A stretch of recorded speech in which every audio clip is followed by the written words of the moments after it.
Hello, welcome. This news is very controversial. Chile broadly rejects the proposal for a new constitution. That is the message that Chile gave this Sunday when it widely rejected the proposal for a new constitution. With 99.4% of the tables counted and a historic participation of 13 million people, voting was mandatory in the referendum. The rejection obtained almost 62% of votes to 38% of the approval. The victory of the rejection thus keeps open the constitutional change, which had been presented as a solution to resolve the tensions of the 2019 social outburst, but it remains to be seen how the process will now continue. After approving to draft a new constitution in 2020 and electing the members of the convention to write it in 2021, the country finally decided through a mandatory plebiscite this Sunday to reject the proposed Magna Carta. With the victory of the rejection, the 1980 Constitution, drafted during the dictatorship of Augusto Pinochet, 1973 to 1990, and partially reformed in democracy, will remain in force. The apparent paradox of Chile: 3 factors to understand the rejection of the new constitution if almost 80% are in favor of changing it. The result of the convention, composed equally by women and men, was a text consisting of 178 pages, 388 articles, and 54 transitory norms that was widely rejected. As the convention was working, which generated several controversies, and after the proposed text was known, the division in the country worsened, which in 2020 voted by an overwhelming majority of almost 80% to change the 1980 Constitution. Translated with www.dpel.com/translator, free version. Other alternatives presented for the constitutional change, the criticisms to the text, especially to issues such as the autonomy of the indigenous peoples, and the work of the convention are some of the reasons that explain the result of this Sunday, described as forceful by the President, Gabriel Boric. The plurinational character of the state, the right to voluntary interruption of pregnancy, presidential re-election, the justice system, and the elimination of the Senate are some of the issues included in the constitutional proposal that generated more animosity among citizens. Image source: Reuters. The rejection of the new text was imposed in the 16 regions of the country, including the metropolitan region, which houses the capital. The government coalition led by Boric had proposed changes even if the constitution was approved, in an attempt to mitigate the fears of the supporters of the rejection of certain proposals of the text that they saw as radical and extreme, but it was not enough to convince the voters. The Chilean people were not satisfied with the proposals and have decided to reject them in a clear manner. That decision requires the institutions to work with more effort and dialogue until arriving at a proposal that gives confidence and unites us as a country, said this Sunday night Boric, elected as president in December 2021.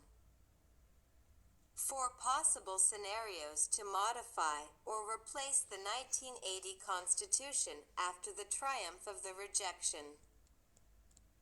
Image source: Reuters. 6 major changes proposed in the new Constitution rejected by Chileans.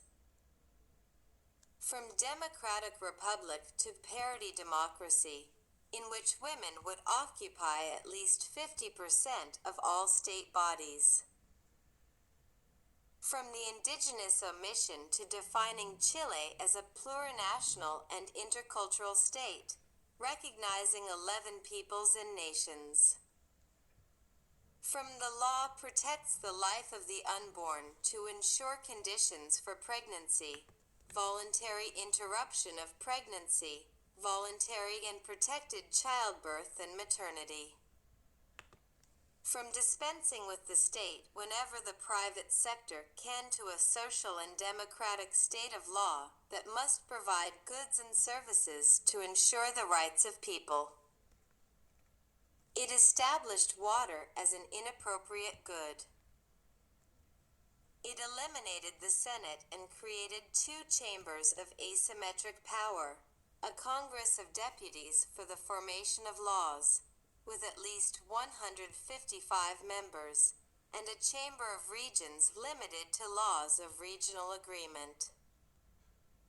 Analysis by Paula Molina, Santiago de Chile. The resounding triumph of the rejection in the Chilean exit plebiscite, with more than 60% of the votes, closes the itinerary designed in Congress in November 2019 as a response to the social outburst of October 2019, but it does not imply the end of the Chilean constituent process. In light of the 80% that voted in favor of changing the 1980 Constitution in the entrance plebiscite of the process, in 2020, President Gabriel Boric reiterated the night of the referendum his commitment to work with Congress and civil society in a new constituent itinerary. Translated with www.dpel.com/translator, free version. To make this possible, the President will now face the challenge of coordinating the negotiations between the government, the Congress, and the parties that promoted the rejection. The President will have to promote dialogue both within the left-wing coalition that supports him formed by the Frente Amplio, the Communist Party and Democratic Socialism and with the groups that promoted the rejection. This group, which was strengthened after the resounding percentage of the rejection, includes both right-wing parties that in the past resisted the most important modifications to the 1980 Constitution, as well as representatives of the center and the left who were part of the governments of the democratic transition, whose legacy of 30 years has been repeatedly criticized by the ruling party. The result of the electoral process, which had record levels of electoral participation, leaves no doubt about the critical view that prevailed in the majority of the electorate against the proposal drafted by the Constitutional Convention. The body was mainly composed of independents, and contemplated parity between men and women, as well as reserved seats. The decision to form a new convention and the rules for its conformation and development is one of the questions to be resolved in the talks in the coming days. The victory of the rejection and the extent of the difference is a defeat for the government 6 months into the presidency, at a time when Boric has been losing popularity in a climate marked by insecurity and inflation. Let's not forget why we got this far. The malaise is still latent and we cannot forget it, added Boric, who promised to lead a new itinerary to reach a text that manages to interpret a broad citizen majority. I call on all political forces to put Chile ahead and to agree as soon as possible on a deadline for a new constitutional process. National Congress should be the great protagonist, he added, and announced changes in his government. Image source EPA. The decision to provide us with a new constitution is still in force, said Communist Deputy Carol Cariola after the results were known.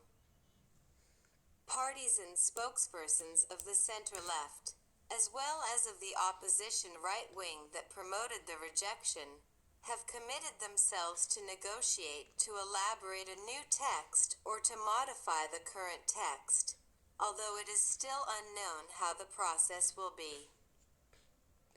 An identitarian constitution. The rejection of the text had gathered cross-cutting support from different political sectors, concerned about issues such as plurinationality, given that the constitutional text recognized the autonomy of indigenous peoples, or the fear for an alleged loss of property rights, among other things. The Constitution was very identitarian.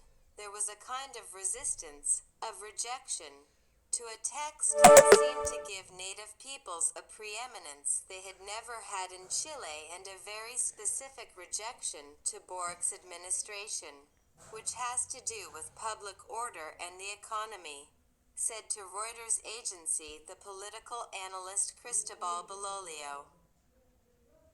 Image source: Getty Images. Supporters of the rejection celebrated the triumph in the country's streets. Today there are no winners or losers.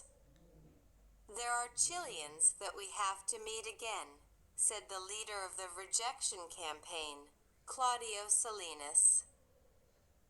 The proposal was hurting the homeland, said Jose Antonio Cast, the right-wing politician who lost the second round of elections in December 2021 to Boric and who is one of the spokespersons of the rejection.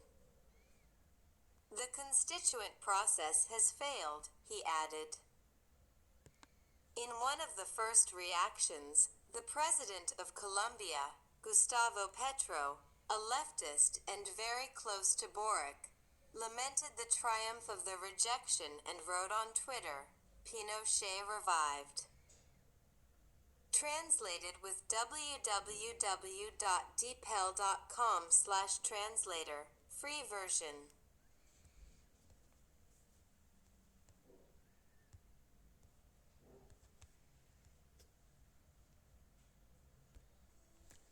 I leave you with this music.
Siempre lluvias caen,